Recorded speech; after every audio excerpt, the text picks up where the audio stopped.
You're listening to Parts and Charts. I'm Chelsea Owens, a therapist certified in internal family systems, and my co-host, KP Kajabowski, is an astrologer. We're testing the theory that IFS and astrology are mapping the same inner territory. Every episode, we put that to the test. Glad you're here. Oops. Welcome back, everyone who's watching or listening. We have a guest today, and I'm very excited. This is our first guest for season 2. Yeah. We'll have them introduce themselves. But the whole reason that we invited this guest on is because Chelsea is a therapist who is interested in integrating intuitive logics, astrology into her practice, and I'm an astrologer who wants to approach my clients in the charts in more of a an active imagination or like contact kind of way. So we have our guest. Do you want to introduce yourself? Who I think is like the perfect middle for that. Sure. My name is Lauren Donelson Jones, and I am a certified IFS therapist, and I'm an astrologer. Yeah, so thank you for coming on. We could go so many different routes right now, but I'm just gonna launch in and ask like the question that I'm like the most intensely curious about, which is, as both you and Chelsea are IFS therapists, when you are guiding a client through the IFS experience, what does it look like for you, or how would you describe it as the practitioner, what it feels like or what it looks like to guide someone in that way? What does it feel like? That is a good question. And just to clarify before I answer, you mean like with the astrological context or more on like the pure IFS lens? I'm curious about both, but maybe let's stick with the IFS lens and then we could talk about astrology next. Yeah. Well, I think for me, what it feels like is probably primarily like making sure that my own parts are relaxed enough so that I'm in my own self energy, which I'm sure obviously Chelsea, if not both of you, know that self energy is this state of openness, of compassion or clarity. And that is probably like my absolute favorite core concept from IFS, that when I'm in that state, I can actually start to sense into my clients' parts as they're feeling into them. And so, of course, it's led by them. But as they're starting to identify a part, like sometimes I'll start to feel it too or see it also. And yeah, and then we'll just kind of go into the process of building a relationship with that part. I'm happy to share more, but I feel like that's a decent start. Yeah. Yeah. Yeah. What about when you're kind of leading astrologically? Say like, I kind of take more of like I'm more in my astrologer part, right? Like I'm hopefully self-led, Yeah. but also kind of drawing on the years of training and research and experience with charts where, my astrologer part is helping me tune into different aspects of the chart that either really stand out to me or I feel drawn to, or if we're looking at timing, which I always do, what's being activated via timing.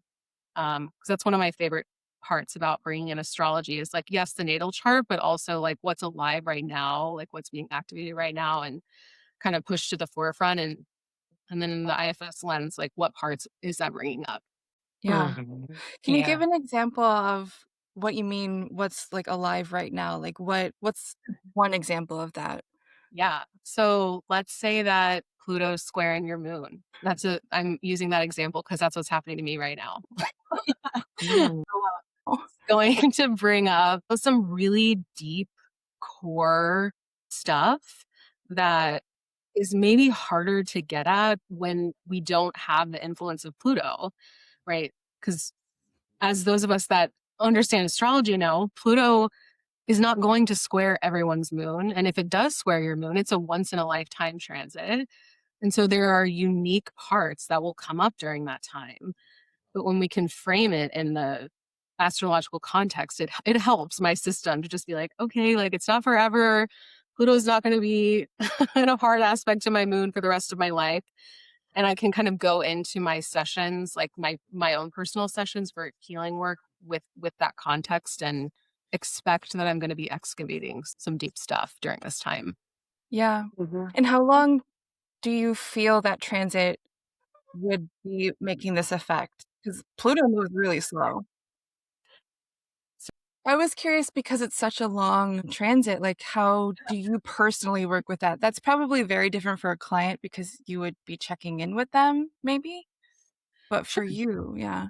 Oh, for me, I mean, I guess I'm sort of tracking like what is coming up during that time. So like I'm doing my own parts work. I'm, working Yeah. with my and I also do a lot of energy work personally and receive it too. So like parts will come up in like Reiki sessions or craniosacral work where it's like again, my intuitive sense is that these parts are coming up now as opposed to any other time in my life because I'm kind of under the Plutonian influence. Yeah. And I really feel like all planets, but like Pluto and Uranus in particular. I mean, I don't know if I could rank them, but those two energies, like I really, really feel parts come up around Uranus transits and Pluto transits in particular. Like Oh, yeah. you can't miss them. No, and they're Mhm. so slow. Yeah, Yeah. it's kind of just like you're like in that weather for a while. It's like you're in the Yeah. weather for a Yeah. period of time. I kinda wanna keep going down this, like, did you sense a certain point when the Pluto influence was coming in? Like, could you really feel it? And was it, like, when it was exact? Because there's the orbs or whatever, the Yeah. degrees. I mean, I think I always feel it most acutely when it's exact. So, like, I always, if it's a longer term transit like that, I always hold that, like, there might be like periods of more intense weather during that time. But again, it's like it might be raining for a whole year. Not Yeah. that there won't be like moments of joy and laughter and fun within that. Of course, there will be. But it's kind of like if you're in like a trauma processing season, that's kind of what you're doing and hopefully, once that period is over, coming out of it feeling lighter and like you've dug up some stuff and now there's more space in there. Yeah. This is exciting to me. Yeah. I'm curious, sorry, before we get like even tiny fine into these fine details, I'm curious to kind of step back for a second because I really want to know more about, well, coming back to this, you said that when you're leading people astrologically in your practice, like you notice you have this astro part, like this astrologer part of you, right? And Mhm. so I'm curious, well, first I'm curious like how you kind of came to put these two modalities together, like Yeah. maybe if there was a moment where you're like, oh, like this works and um I want to, yeah, I want to integrate these two models. And then I kind of want to, yeah, just see what that looks like in your practice too. Like, yeah, kind of walk us through how your practice evolved into the work that it is now. And then Yeah. do clients kind of come to you for that? Or do you offer that to everybody? And then kind of, yeah, kind of maybe even step by step, like what it looks like for astro clients in your practice. So that's like four questions, but Yeah. take that where you want to go. I'll start with how it came to be and how I put them together. So we do have a long history with astrology going back to as early as I can remember, it's middle school. Just kind of like always being drawn to it, always reading astrology books at that age. And it's just kind of something that has stayed with me throughout my life. But it was when I was in graduate school for therapy, I was very disappointed in how dry it was. Yeah. For me, therapy has always been spiritual, and I was fortunate to and also, like, as we all probably know, like attracts like, so I was drawn to a therapist that was Yeah. really spiritually open for, like, the first kind of, like, deep work that I ever did. Um, so I think in my, you know, less experienced mind and worldview, I kind of assumed that like that's how therapists were. Like therapists were open spiritually and they would incorporate their spiritual, at least my spiritual beliefs, if not kind of bringing Yeah. in practices. And so when I got to graduate school, it was a really, significant deal for me. It was like I went to grad school at 29 during my Saturn return. And yeah, I was just really bummed that it was very dry and no, it was not spiritual, even though I was actually in a spiritually oriented program Oh, yeah. in like a theology within this theology school of at Wow. school I went to. Um, but still super dry, boring. And so at that time, I realized if I'm going to make it through this, I need something that's going to like spiritually feed me. And so I kind of gave myself permission to start taking astrology more seriously. And I started taking classes, and I took classes for a few years, and I had an astrology mentor that I learned from, and I started giving readings just sort of to friends and family, and it kind of expanded from there. Like it would be like a friend of a friend or like a sister of a friend or whatever. And it kind of like became its own thing where I was just kind of doing readings and I was still in school. And then as I opened my practice after school, I realized that the people that I was giving readings to were people I wanted to be doing therapy with, or interested in astrology, were kind of wanting to do like deeper work that incorporated their spiritual beliefs. And so, yeah, not even a year in, I just was like, okay, these things need to go together. And especially as I discovered IFS, it was like that was kind of the language I was using already before I even knew what IFS was, like this part of you and that part of you, that kind of Yes. stuff. And so it just kind of came together really naturally in that way. So that's my answer to that question. I love that you said the therapy always has felt spiritual to you. And I agree 100%. And how grad school can be so clinically sterile, dry. And I also, yeah, really resonate with that too, because I think when I came to IFS by experiencing it for the first time, I had this aha moment when I was like, oh my gosh, I didn't even know therapy could feel like this. Like it could feel like I'm getting a psychic reading. It could feel like I'm on a psychedelic journey. Like all of these huge things are happening. My eyes are closed. I'm internally like going through this huge portal. Like, wow, I didn't even know that was therapy.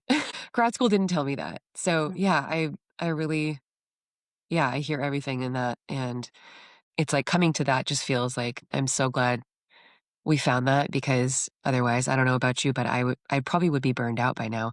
If I had not become an IFS practitioner, I'd probably be so talked out from talk therapy. Really relate to that. I feel like I sort of came alive as a therapist once I experienced IFS. I experienced it first as a client and then did the training later. It completely changed everything that I knew about healing and therapy. Like, Yeah, it's just really not an exaggeration. It just completely changed everything. yeah, It felt more like a living practice as opposed to like this job that I was doing. right. And yeah, it just everything kind of livened up Right. once I discovered IFS. Hmm. Yeah. At what point did you discover IFS and incorporate it? I actually was exposed to it in graduate school via the Wow. therapy lens. And actually, at that time, when I read the couples therapy book called You're the One You've Been Waiting For by Richard Schwartz. Yeah.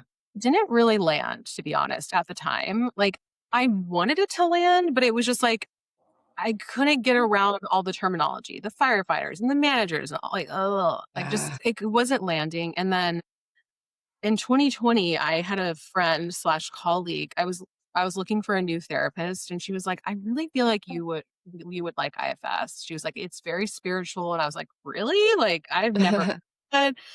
So I happened to find an incredible IFS practitioner, and from the first session, I had a huge breakthrough that I had been sort of symptom managing for years in other forms of therapy. And I was like, holy shit, I cannot believe Oh, I actually like broke through with this. And that was kind of it for me. I was like, kept working with her and eventually got into level one. And yeah, now you're here. Yeah. yeah.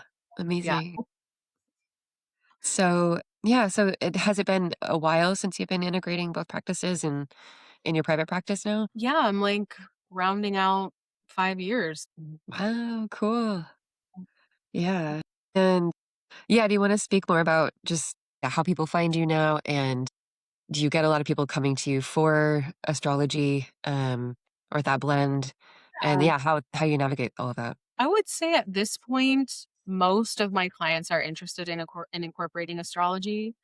I do have a few here and there that are more focus purely on IFS. I don't even know if they know I'm an astrologer. We never talk about it. I don't Yeah. know. But yeah, most people at this point, like probably like 80% of my Wow. we're incorporating astrology either from the start, or we maybe, if there's something more acute where we really need to address it with IFS, we'll do that first, and then we'll kind of come back around to the chart and start to integrate that. Yeah. Okay. So some people kind of share their charts like right out the gate when they're starting out with you. And um, do you have like treatment planning around that? Do you like what's the astro treatment plan like? Well, I mean, yes and no. Really view the well, I'll let me back up and say that for most people that want to integrate astrology, we do start with what looks more like a chart reading where we'll have their chart up in front of me and we're talking about their chart. Again, what I'm drawn to, what's being activated via timing, or if they're wanting a specific focus, then we'll focus on that area of their chart. And then again, I'm seeing it through the parts lens. I'm seeing these types of parts may be getting activated right now, like that kind of thing. And Yeah. then we take that into the IFS work as we move forward. Yeah. How much of that do you end up sharing with the client too? Like if you're making connections and you're kind of going through the chart with the client and maybe giving some interpretation or possibilities or questions, like, yeah, I guess. And if you're seeing some of those connections and maybe there's some questions for you, like about certain placements and what that could mean, how much of that do you share with the client or how much do you kind of just like keep to yourself and let unfold like with their parts? Uh, I'm I share whatever I see in the sense that if you've said yes to working with me, and we talk about this in my sessions, like I have stepped into your energy and you're giving me permission to be Yeah. energy. And IFS is the same way, right? Like you're giving me permission to be with your parts and help you connect with them. So I'm telling them what I'm seeing. Yeah.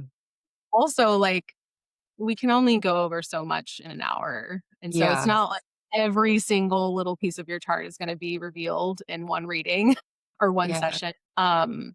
But yeah, and then we just kind of take that from there based on what parts are needing attention, and whether it's a more clinical goal, like I want to decrease my anxiety, or Yeah. I have some childhood trauma I want to work out, and then we just kind of move into the parts where with that context. Uh-huh. Yeah. Have you seen a lot of really interesting connections? Yeah. Being able to see, kind of certain parts show up and it's like, oh yeah, that is the moon sign or that is Yeah. the sixth house. I was actually going to go with the moon as an example. Yeah. The moon is, as I'm sure you both can imagine from your different perspectives, like knowing someone's moon is so helpful as a therapist. Like if someone's a Gemini moon, they're probably going to need to verbally process some, even though, as Chelsea and I know with IFS, it's a really internal process. Like they're going to have storyteller parts that need to tell the story. Yeah. Feel safe. I'm a Taurus moon. I don't need to tell you anything.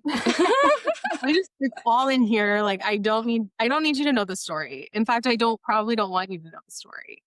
Um, unless you're really close to me. But people that have more talkative moons, they are going to need that. Or someone with a Scorpio moon, they might not emote a lot, but that doesn't mean they're not really deeply feeling so connected to their parts, but it might not be coming out of their eyeballs.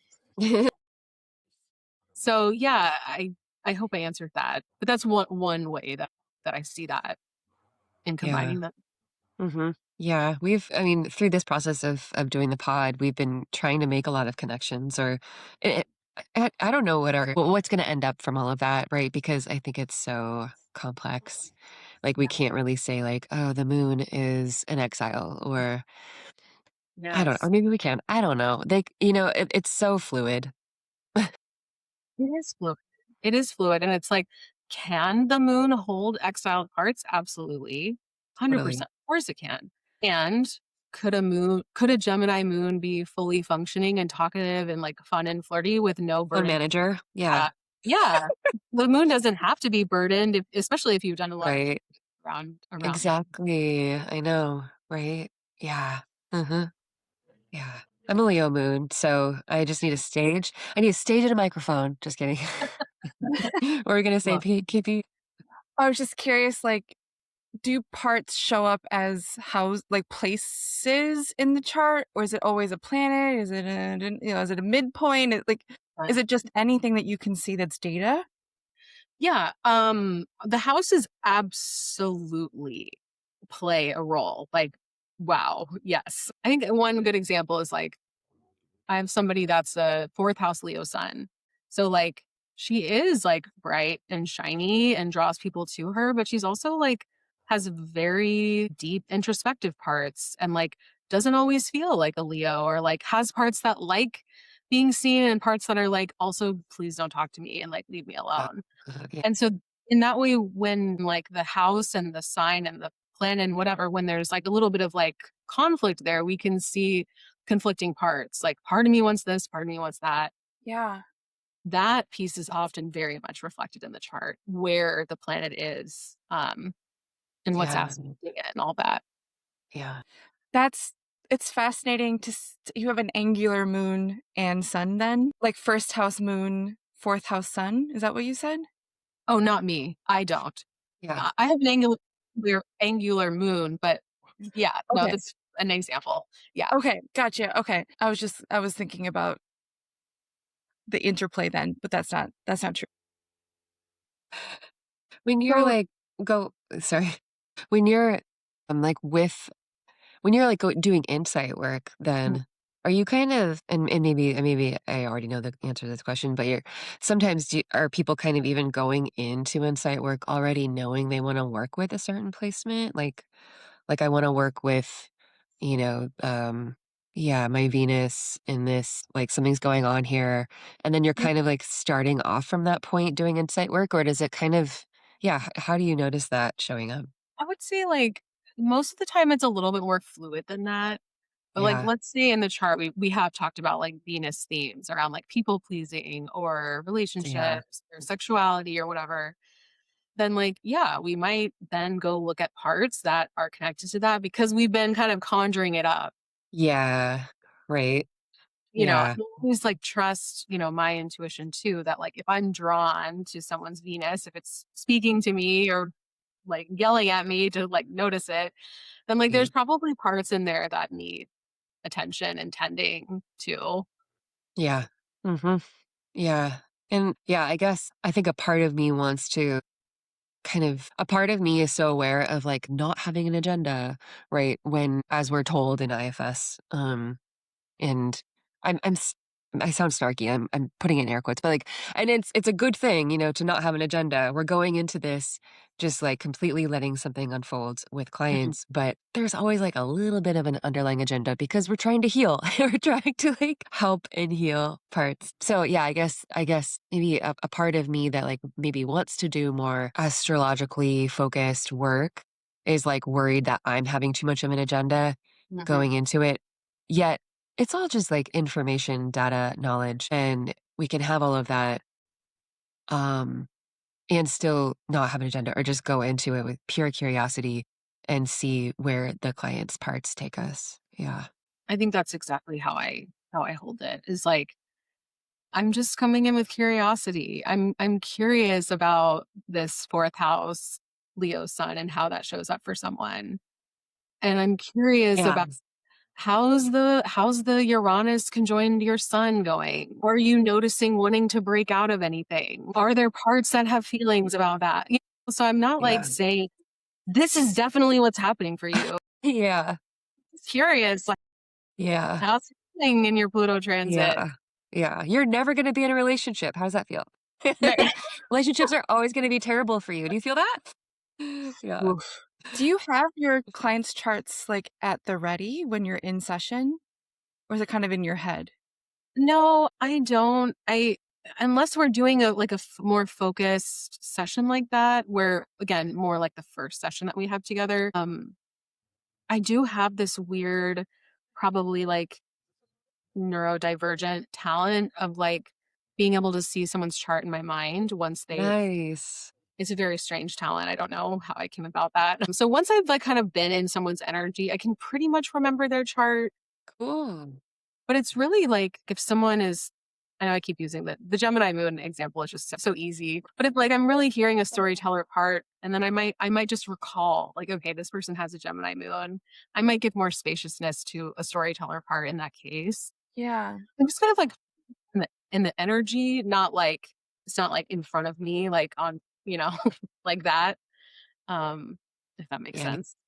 Yeah, I think this is a lovely way to approach it, because the alternative would be like the data scientist, like checking, and that's not, I think, helpful when you're in a therapeutic No, setting. no, Yeah, not for me. yeah. No, it might be for some people, but they would have to ask for that, I think, Yeah, from a and I therapist. wouldn't be a good fit for them if they needed that. That just wouldn't Yeah, fit with my parts. Yeah. yeah. I'm curious if there was a moment where studying, practicing astrology, you felt there was just like this really perfectly intuitive fit with IFS, or the other way around, like IFS is really connected, just like framework wise to astrology. Yeah, I don't know if it was like a moment, but I think it was, as I explored IFS again, like so naturally already, I was thinking of the chart in that lens of like the Taurus moon part of me feels this, the Pisces sun part of me feels this, and kind of already reflecting that in my readings, and also especially highlighting like conflicting parts of the chart. Like I was saying with that like fourth house Leo sun, like I was already kind of Yeah. using that language before I knew anything about IFS. And then once I really dove into it, my own work and getting in the training and all Yeah. that, it was like, these things really are just like, I feel like astrology is just a different language that can be layered upon IFS. It doesn't have to be. Like, I really feel like IFS can stand completely on its own, Yeah. Yeah. but it's just a really helpful framework if you're Yeah. drawn to it. Like, if you're drawn to astrology, like, it's nice to have it like infused inside of IFS. Yeah. And- Do you have thoughts on the IFS language for polarities, right, Chelsea? Chelsea Yeah. was teaching me polarities. Like, this sounds like oppositions in astrology. Like, do you see that in a client's chart or in your own chart? Yeah, definitely. Yeah, I mean, I think like yeah, that's a great example of like a polarization in astrology is like an opposition or a square or possibly even a conjunction depending on what it is, but more so like an opposition or a square.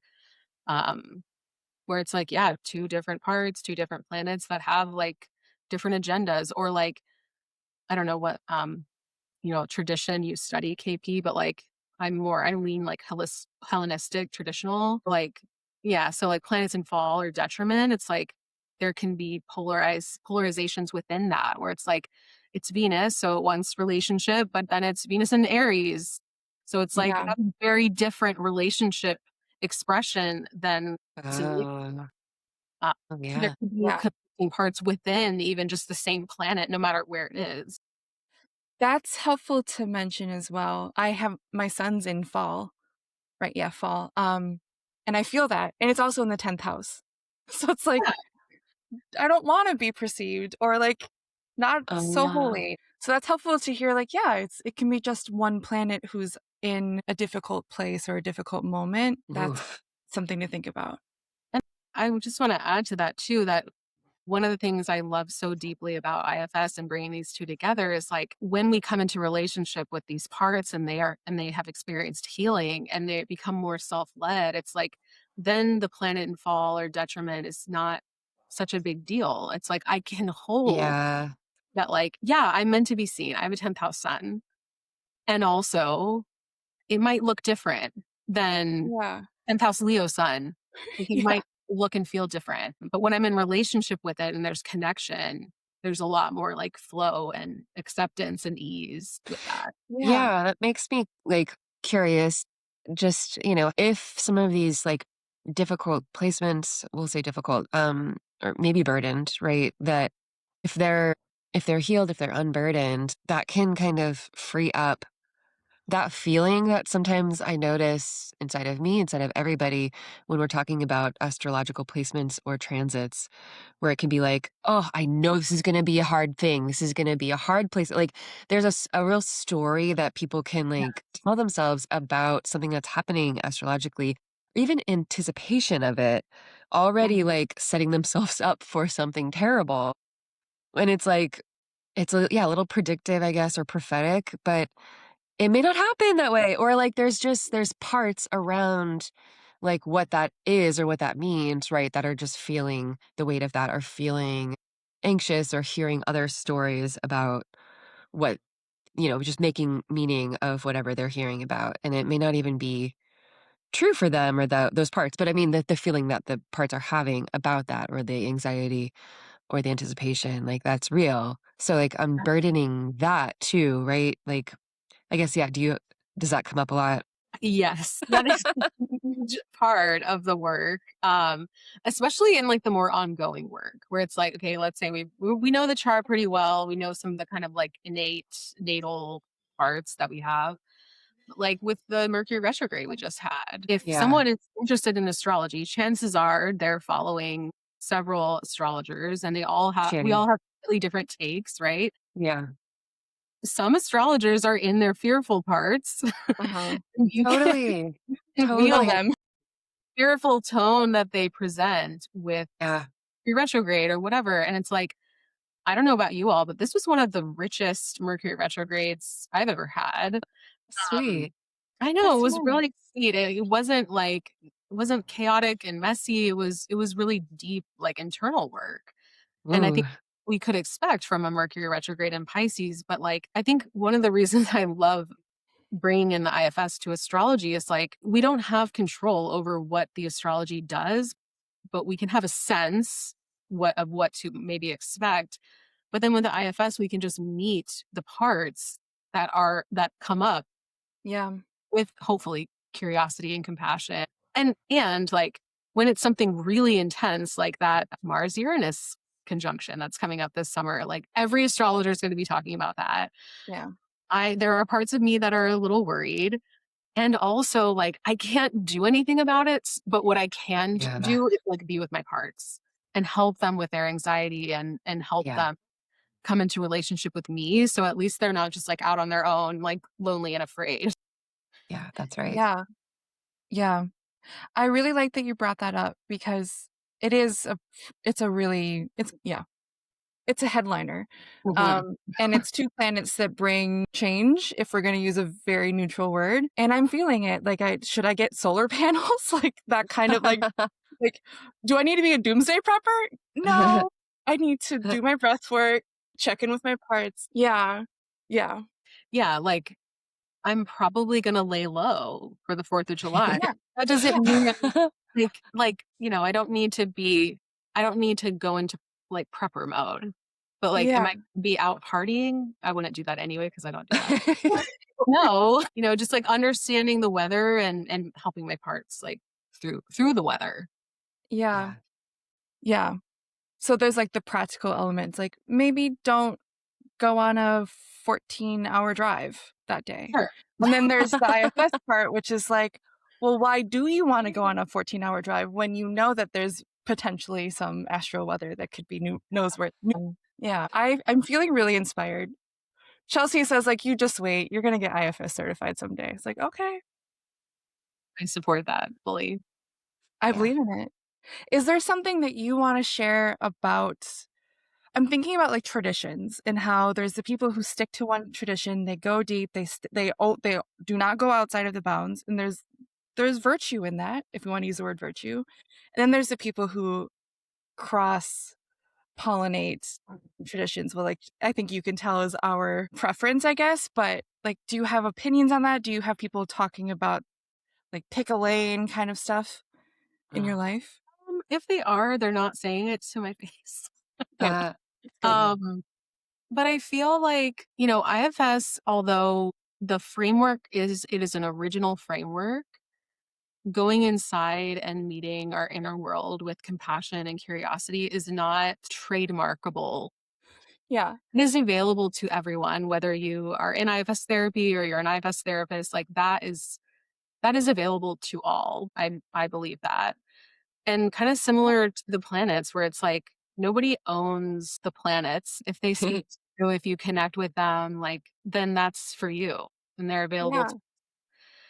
And yeah, I just feel like when I learned IFS and when I started to experience it, like the year prior, I had done like a psychic development training. It was like a year long, like mediumship and psychic gifts development training. And when I started to do IFS, I was like, oh, this is exactly the same thing I did in my psychic training. Like literally exactly the same thing. And as you go down the road in IFS, you learn that when you are in self energy, you can actually allow in like your psychic gifts and your guides and your Yeah. your ancestors. And so I just feel like by talking about IFS, like it gives us language and Mhm. containment to this more like hard to grasp material, but it's not exclusive to IFS. Yeah. I think in that way, that's just kind of how I hold it. That like, okay, you want to stay in a lane, great, that's good for you, I guess. And it's not something that we can own. Um, Mm. Yeah. The IFS just gives it like the words and the framework to share it, to help people understand it. But once we're in it, it's like we're really opening up to a lot more than just parts and self. Yeah. Yeah. Yeah. I feel I very love that. I love how you, yeah, how, I guess if you want to speak more about how self energy feels to you, because it's so different for everybody. And I still struggle to really encapsulate with language, like what it feels like if I'm trying to explain it to somebody or the audience. Like, and I love that you brought in like that you are able to tap into like psychic gifts and ancestors and guides. So yeah, if you want to speak more about what it feels uniquely to you, like what it feels like. Yeah, I feel like you're right, Chelsea, that like words cannot describe fully kind of like a I know we named earlier like a psychedelic experience or you can't fully bring it into language. So just want to hold that. And so I think what it feels like is it feels like me. It feels like myself. And when I'm in a part, eventually I'm going to get separation from that part to know like that wasn't me, that was a part of me. And Mm. and one of the beautiful things about IFS is that, we can talk about it all day. And I think it's important to talk about so people can be invited into it. But it's like you do have to experience it. It is an experiential. Yeah. Um, so it's like we can sort of conceptualize like what is it like to be in an anxious part of me? I'm sure we can all like kind of have a sense of what that's like. But then the difference between that and having some space from it and being able to be me is like I don't know. I don't know if there are really words for that. But yeah, I Yeah. feel, and I know I'm in self energy when I feel open and I feel calm and all the C words, compassion, Yeah. clear. Yeah. But then I think Yeah. especially bringing in the intuitive gifts piece, like I Yeah. can't into anything if I'm not in self energy. Yeah. I Yeah. I cannot connect with a guide. I cannot connect with someone else's energy. I can't read someone else's energy. Like I can't do any of that if I'm not in self energy. It doesn't come through for me. I don't know how it works for other people, but if I'm not in self energy, I'm not able to tap into anything that's beyond my parts. Yeah. Yeah. Yeah. It's consciousness, really. Consciousness is being able to be aware of all the parts or, being separate from parts and just being aware of the wholeness of it all too. Yeah. When you're reading other people's energy, do you think that you're reading their self energy or can you feel their parts? Like, is that something? Yeah, I would say both, but I Yeah. can definitely feel people's parts. Okay. Because we all can. We might just not Yeah. do it that way, but like I Right. mean, someone walks in and they're angry, even if they haven't said a word, you can feel that they're angry. You're feeling their angry part. And I think when you are in self energy and you're trying to enter into someone's energy, you can just feel that much more. Yeah. Your Yeah. channel is open to feel that. Yeah, And I think when you feel someone's self energy, you know that too, because there's like an energetic for sure. resonance For of sure. something too. Yeah, And I think feeling someone's self energy is very different from feeling their parts, right? Like you definitely know when you're feeling when you're around somebody and they're in their self energy or just have a Mhm. ton of access to their self energy. And I think we're most often just interacting with other people's parts. Our parts are interacting with other people's parts. And that's okay. You know, Yep. that's fine. But that's kind of how we're, on this earth in these bodies Mhm. doing our things. And yeah. does okay, I'm like getting really into the details, but I'm so curious, does your self energy's resonance feel like vibrate the same as someone else's self energy, or can you tell it's their self energy? I can tell it's theirs. Like, I think there's still separation, but I think the resonance is something in the oneness of it. Okay, Like, yeah. Yeah. like Yeah. when you're in your self energy and I'm in my self energy, like Yeah. we are vibing. Yeah. And Yeah. parts will vibe too, because like parts can be self-led. Like Yeah. astrologer part to astrologer part, like that can be like self energy with our astrologer parts brought in. Yeah. And that's Totally. so Yeah. beautiful too. Like with all of the people that we connect with, where it's like we're really connecting. We have to have some parts in common. to Yeah. So, and as Kelsey and I know in particular, right? We're not trying to get rid of parts ever, but No. we are trying to bring them in relationship with self so they're not burdened. I hope I answered Yeah. that. Yeah. I think I'm that like, we're all yeah. kind of because there's also the expression of spirit that's unique to all of us, right? So there's like the consciousness, or we're getting really deep, but the consciousness, so like, like the oneness of source that we're all kind of vibrating at or have access to. But then like the unique expression of that's Yes. coming through with each of us. And that's, I think, what I call spirit. But that Mhm. can also be like parts that have a lot of self energy too, right? Because that's a unique expression of all of that energy, right? Yes, and I feel like this is one of the places where I love the integration of astrology, where it's like a self-led Capricorn sun is always going to look different than a self-led Aries sun. Yeah. It's like the uniqueness that like our charts can really highlight, where it's like you could be completely 100% self-led, although no one is, and be living a completely different life than Yeah. someone else, but it's still self-led, and the astrology can just kind of like point us in the right direction, right? Because it's like Yes. if I'm in my parts and I'm saying everyone has to be calm and serene and like quiet and that's what self energy looks like, then like that's not true for someone that has Yeah. Aries planets. They're going to be like, what about? Yeah. Exactly. Yeah. Yeah. Yeah. Mars in the first house has to be moving. Like Yeah, for sure. exactly. And if Yeah. Yeah. you don't have a prominent Mars, you're like, what are you talking about? I was not. I'm always sleepy. Mhm. For real. Yeah. Yeah. Oh, I'm Mhm. like getting really emotional thinking about that. The astrologer parts thing. And when the astrologer parts are self led and I'm talking to another astrologer, I can feel it.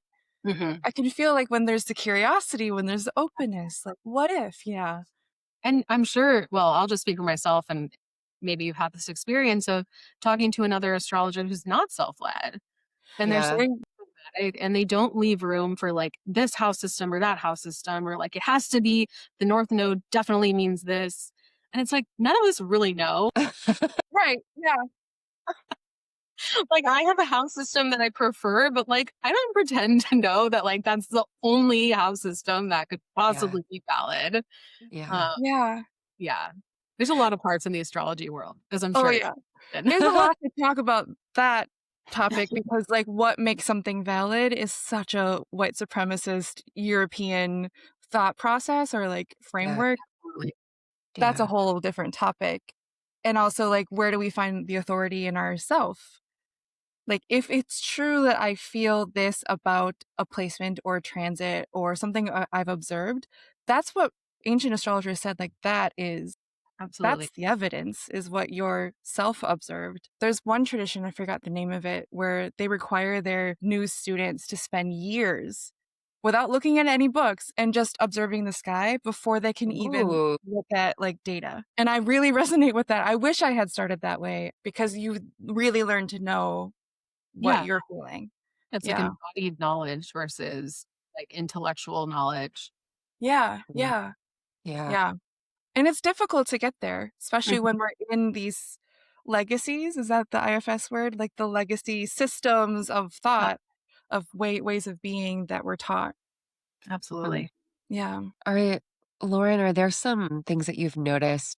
We love both of these modalities and ways of frameworks, but are there any ways that you've noticed that like either like astrology doesn't quite go far enough or like IFS doesn't quite like there's something missing like in the integration of both of them, or does that Yeah, question make sense? it does. I would say definitely with astrology in the sense that like as I'm sure you both can tell, I absolutely love astrology. It's one of my favorite things in the world. And like on its own, it can't really heal. Yeah. It is just information. It's Yeah. data. It's really helpful information. I like to think of it as a map, which it literally is a map of the sky. Yeah. But it's like, if someone hands you a map, like you're not going to heal yourself with a map. Yeah. That's a great quote. Like, it's not the greatest healing tool. Yeah. Um, the IFS is a much better healing tool, but a map is still incredibly valuable. Even though a Yeah. map can't heal, it's still extremely valuable and important. So I do think there are lots of limitations with astrology. I think I don't really see this so much. I've seen it here and there over the years of like someone that just wants to stay in the astrology and kind of stay in the intellect and Right. stay there. Again, I don't really get that, but much in my practice, but like it has happened once or twice. I think that's a caution in like especially like the internet astrology land where it's like Yeah. you can really just get caught up in like Really. what this person's saying and they're kind of like fear mongering or whatever it is. Yeah. And then IFS, again, I think its limitations are it's not for everyone, whether that's just your parts or it's something beyond that where it's like nothing can work for everyone. So Yeah. they just can't. And then yeah, I think that's really to me IFS's biggest limitation is I just nothing can work for everyone. Not everyone is ready for IFS therapy for a variety Yeah. of reasons. Um, Yeah. Yeah. I know. And I think like sometimes we hear, in trainings and or maybe in leadership, like that it is for everybody or that it can work for everybody. But maybe not at every time. Your parts definitely have to be ready for it. And there have to be external constraints that can be released, to be able to be freed up in order to even come to the place of like, oh, I can, really sink into IFS right now. So Mhm. yeah, while I think it can heal everyone, it's your system may not be allowing that for any reason. So yeah. And I also really agree. Like it's helpful to have the map and helpful to have the awareness. It's like the awareness is a, great first step.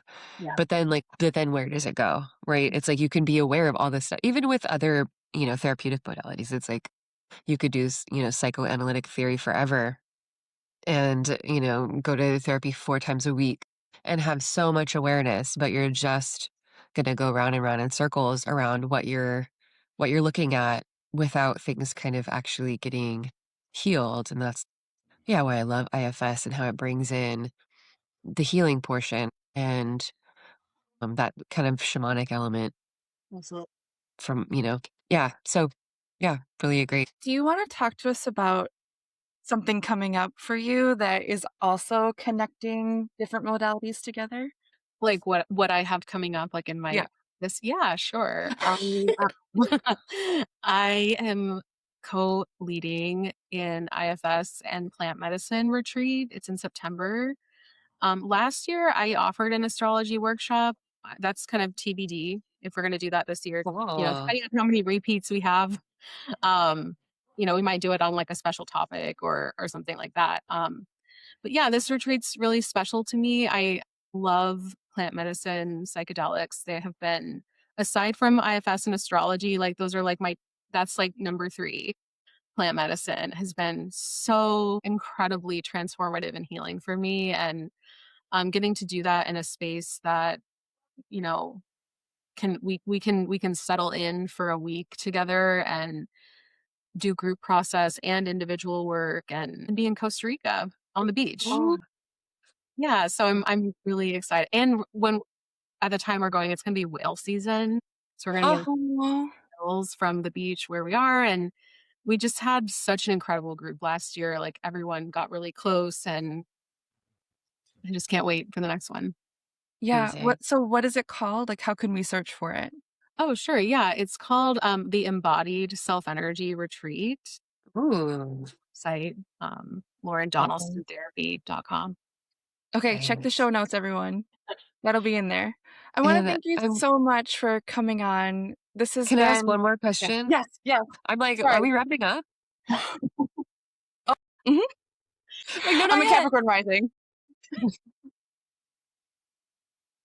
I mean, I have a million questions. I want to keep chatting, but I am curious. A part of me that like wants to get more, maybe education or get more foundational aspects or just more grounded in my confidence in astrology. What kind of advice or suggestions do you have for maybe for us IFS therapists who are a little astro curious about including this into our practices and maybe like I have somewhat of a knowledge. KP thinks I probably know more than I do. But like I think I struggle most with like, if someone was just like, my Mercury is in Taurus in the fifth house. And then like I'm struggling to like really make that Mhm. quick like connection or like know like, oh, that could mean this and this and this and this.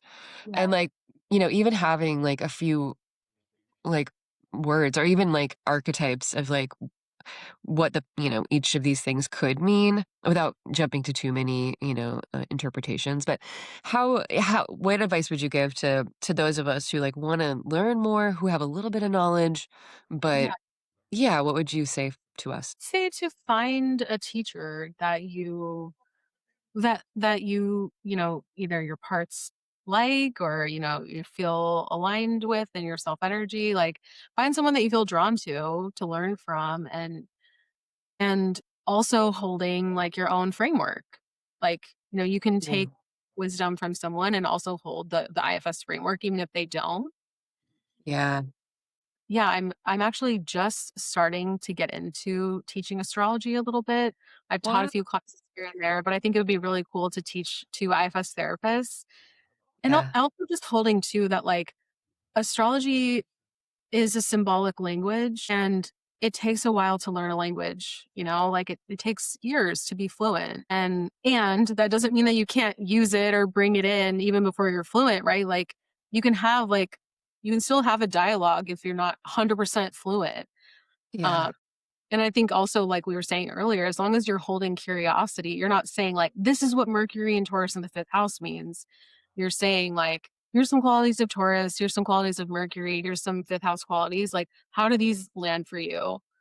Mhm. And also just practice too. Like, I think that was a really kind of synchronistic thing that happened for me, where I just started practicing with friends and family, and I would get a lot of feedback of like, this really lands and this I don't know about that. And kind of like what KP was saying earlier too, like we really do. I 100% agree with what you said earlier, where the best way to learn astrology is to tune into it and experience it.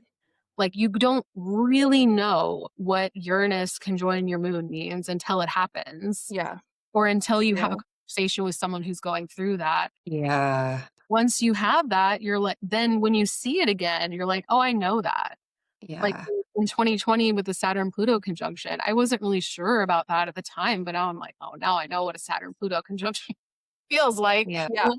After COVID. So yeah, I think those are my thoughts, is to like consider finding a teacher that you connect with, and also holding that like it's a language. It's going to take a while to be fluent, and Yeah. you don't have to be fluent to start speaking it. Right.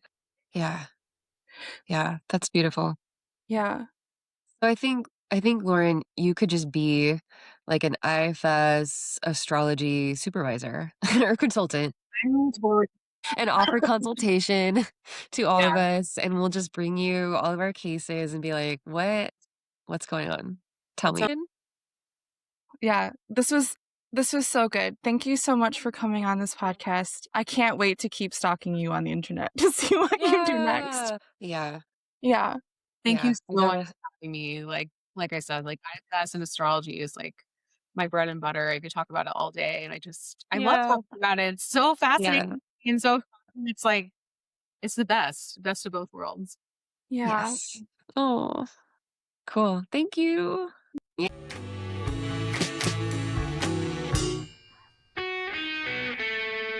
Thank you for joining us for Parts and Charts, the IFS and Astrology podcast. If something sparked insight or resonated with you, we'd love to hear from you. No, really, we're here to make friends. Reach out to us. Leave a comment, subscribe, and if you feel called, share this episode with someone you care about.